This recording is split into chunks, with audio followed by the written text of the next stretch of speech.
Hey farm friends, today we are going to make one of our family's favorite foods, and that is, she's not going to tell, it's going to be pesto.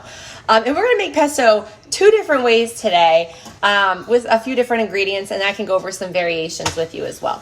So the first thing you need, and we'll just go over ingredients first, is some fresh basil. So I literally just cut this up.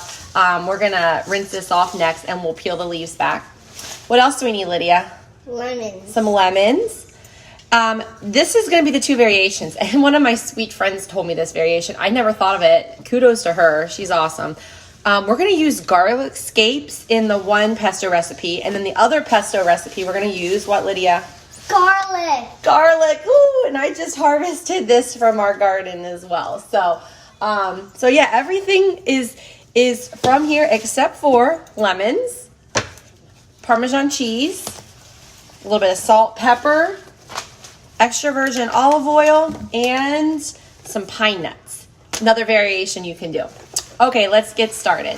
Okay, so while I prep everything else, I have a job here for Lydia. She's gonna take the basil and just pull the leaves off. So she's gonna put the leaves in a colander, and then once she has all that finished, then we'll go ahead and rinse the leaves. Okay, so while Lydia gets the basil leaves together, the next thing we're gonna do is get our garlic scapes prepped. These have actually been in the fridge for a little bit. These are the seconds, the garlic that I've had for a while. So I'm gonna cut off this top part. This would have been more like it would have floured if I left it on. And then we will go ahead and utilize the whole other part of the stem. So it has a great, well, it is from the garlic plant, but I mean, it tastes almost just like a garlic clove. It has a great garlic flavor. And the nice thing is we're utilizing a piece of the plant that that might have been overlooked, you know, so it's nice when you grow this fresh produce like this. You have all these other things you can make with not just the garlic balls, but the plant itself. So we're just gonna rough chop this and get this, you know, halfway good, and then we'll put this in the blender in a couple minutes.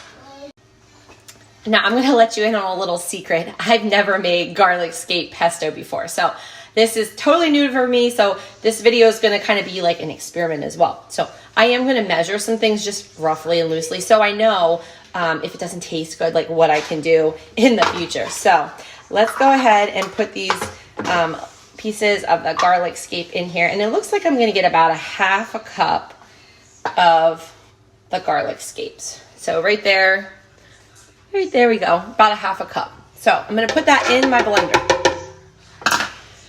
Okay, the next thing I'm gonna do while I'm waiting on the basil is I'm gonna go ahead and get a lemon squeezed into here. And I was at the grocery store the other day. This is supposedly what is it? Naturally seedless lemons from the Wonderful brand. I had no idea that there was seedless lemons. So, hey, I'm kind of happy about this. This is one less step.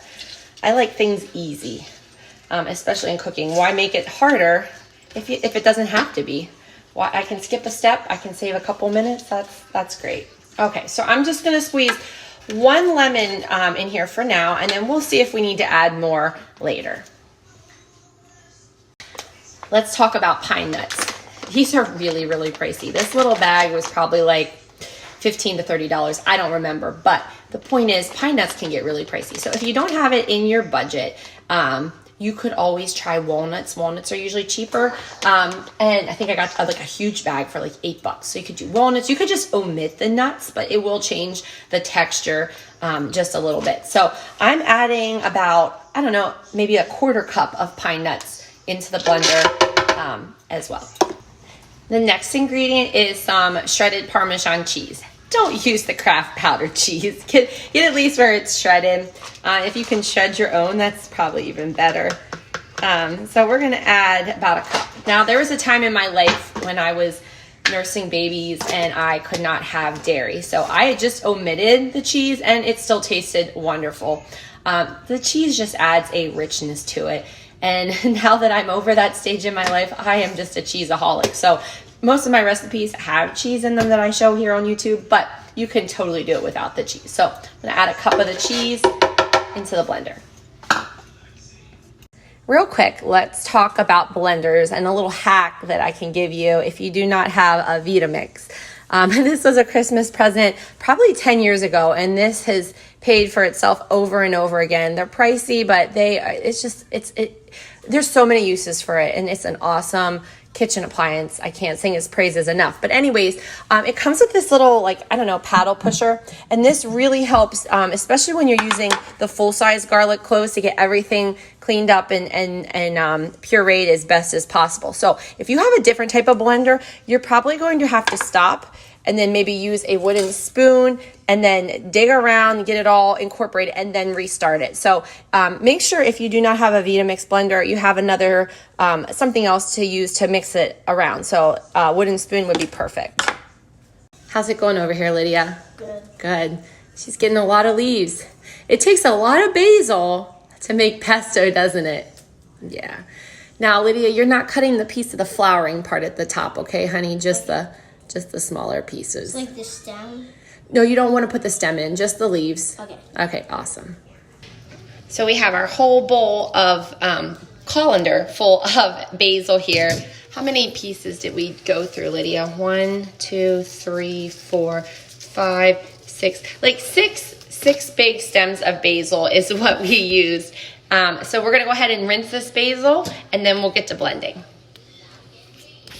Okay, so we have the rinsed basil here, and Lydia's got our scraps there. That'll go out to the compost or the chickens. They'll like that.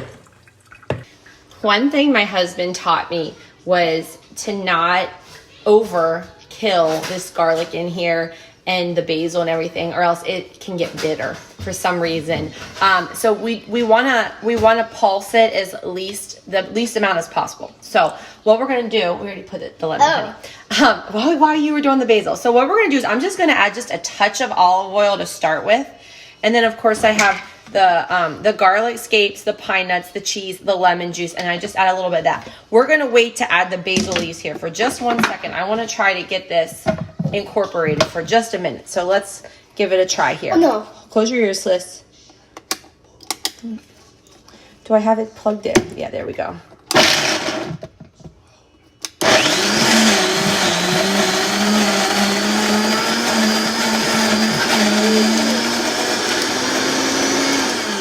Okay. That looks delicious. So it's not like completely incorporated yet, but we're at a start here. Okay. Yeah. So let's add a little bit more. You can be the taste tester, yep. And actually, I am going to use this spoon as well. Hold on, sis. Because once again, I just don't want to overdo it and then add the basil in. Okay, let's try it again.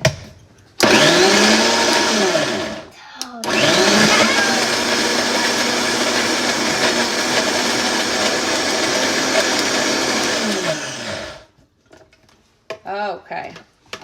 That's looking good. Let me see. See?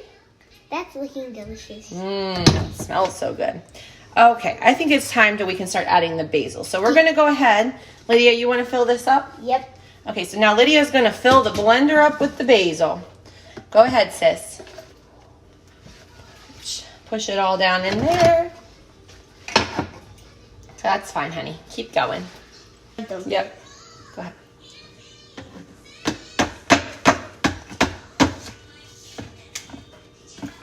Okay, so it's all filled up with the basil now. Wait. Oh, my bad. Okay, so now we're just gonna kind of work with it here. We're just gonna pulse it a little bit. You can't do this part, honey, okay? This is dangerous. We're gonna pulse it a little bit, try to get this incorporated, and then we're gonna slowly add in the olive oil to incorporate it all together. So let's see how it starts.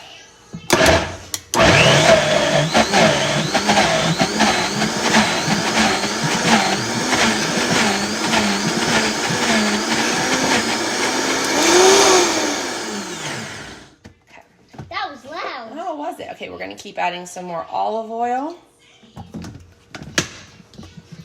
Here we go.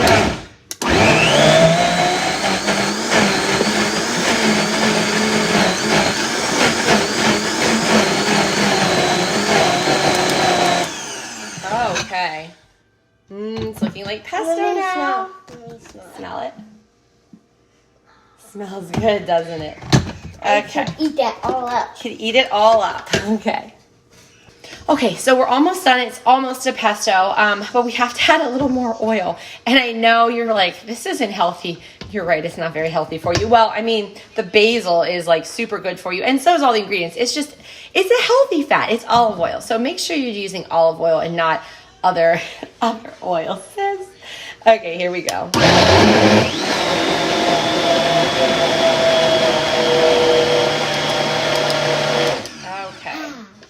Okay, so now we're gonna taste it. Oh, let's add a little bit of salt first. Can I add some? Yeah. Okay. How many pinches? Maybe do like 4 pinches. Got it. Can I lick the batter? No, not yet. I'm telling you, our family loves this. So while she adds the salt, let me tell you a few uses for pesto. Pesto is great on steaks. If you take a little bit of pesto and put it on top of a steak, it is delicious. And Lydia's like, oh yeah. You can put it on top of chicken. You can add it to a caprese salad. What we love to do as a family, every Sunday evening, we have a nice family dinner, and we love eating baguette bread or any type of bread for the most part. Right, Lydia? That's like the best part of the meal. So we'll take a little dish of olive oil and put it on the table, or put a couple little dishes of olive oil, and we'll drop some pesto in it and then dip it in our bread. And it is so, oh my gosh, it is so good. And it really does, in my opinion, because I've made regular, made home style pesto for years. I don't like the taste of canned pesto. You can get some at the store. So anyways, we're gonna go ahead and try this and see how it tastes. Okay, Mom. Can I dip an olive No. into it? Just try it with a spoon or your fork first. And I don't know how it's gonna taste. Don't get too much. It could be too garlicky. Let me try.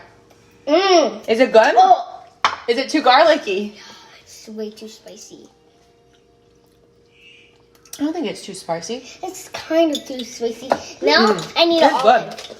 I need an olive. Let me try some more. You want to try with olive? Oh, it does have a kick at the end. Yeah. It's good. Give me a fork. You know what I think it needs? What? I think it needs some more lemon. I'm going to add just a little bit more lemon. We could add some more cheese if you want to too, but I think it has a good taste of cheese. Look, so This was the experiment. Now Lydia's eating it with olives. How is it with olives? Excellent. Let me try with an olive, girl.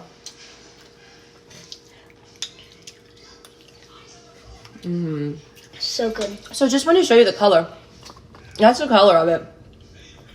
It is just so vibrant and It's so tasty. bussin'. Bussin'. It's good. And good.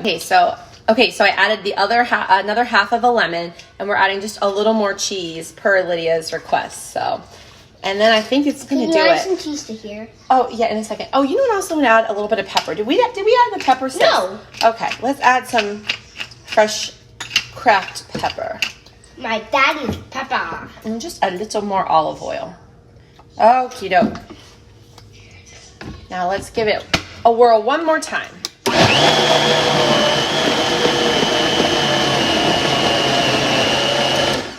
Okie doke. That pesto's so good. Now first you were scared of it, now you're eating it like crazy. Yeah. Okay. Whoa, you got a lot on there, girlfriend. Okay. Well, I need a spoon to try this one now, the new improved taste. Let me try some too. Okay. I'm gonna lick the batter. Oh yeah, that is super Can I good. lick the batter? And you know what? It tastes the exact same with the garlic scapes to the garlic. I know my friend said she knows the difference. I don't notice the difference. I think it tastes amazing. It is so good. I have my other little buddy. He wants to be in the video too. So he's going to make it, we're going to make it with the garlic next. So I just pulled this garlic from the ground today. So it's not hard to cut, but as you see, like the cloves aren't hardened yet. So I'm going to go ahead and cut this, and we're going to put about 3 cloves in the blender. Okay, Doug, go ahead and put those in. Dunk. We're going to put, I said 3, we're going to put 4. Go ahead, buddy. Dunk. Dunk. The last one. Go ahead. Dunk. Very good. I'm gonna add a squeeze of lemon. Okay. Squeeze it up. Don't drop it in, too. Just get it squeezed. Okay. Next, we're going to add the rest of the lemon juice. And last time we did 1.5 lemons for the pesto because it just needed just a little extra. Yeah. Okay, next we're gonna add some cheese. I want to do it. Oh, Nelly, okay. I want to do it. That's good, Doug, that's good. Okay, now, Dougie, we're gonna get this started. We have to, Ooh, I will be hold on, fun. buddy. We have to start by, Oil in it. nope, just adding just a little at a time, okay? Okay, ready, Dougie? Yeah. I gotta do this part. Oh, no, I'm not doing it until I plug it in. Then I gotta switch it on. Jeez Louise.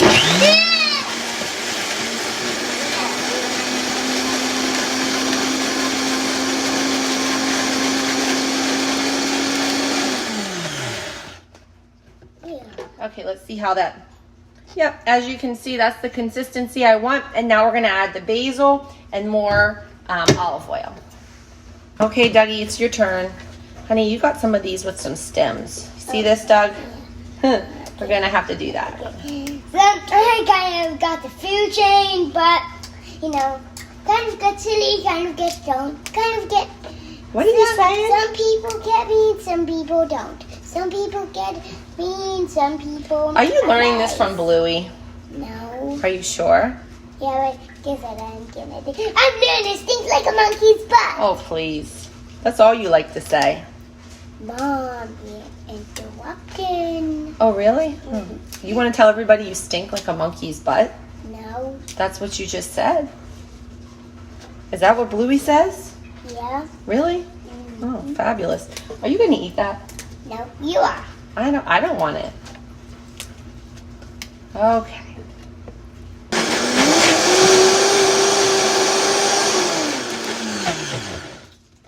Okay. I think we just have to mix this up a little bit more, and then this recipe pesto with the garlic cloves will be done. Okay, so I just want to show you the consistency here is what we're looking for. It's kind of hard to, I know, see it on the camera, but that's what we're looking for. So it's going to be all pureed up, but there's still going to be, you know, a little bit of, I guess you could say, chunkiness. Okay, so then what I like to do then is I have my freezer bag here. And so then my mom bought these kind of mango popsicles. Yeah, you love your mango. Yeah, I really love them. I don't know where mangoes come from, but I still love the popsicle mangoes. Well, it comes from the jungle, down in the tropical locations. So I'm looking for about that much. And then I'm going to flatten it out so that when I take the air out too. And then when I put this in the freezer, it's going to be so nice because it'll be frozen like this, and then I'll just break off a piece at a time to add to bread or to a steak or whatever. And it is just a farm fresh taste you can get in the middle of January and February when you're just like, what do I eat now? So this is super simple, easy to make. It is a little messy, but other than that, that's it. You folks have a wonderful weekend. Take care.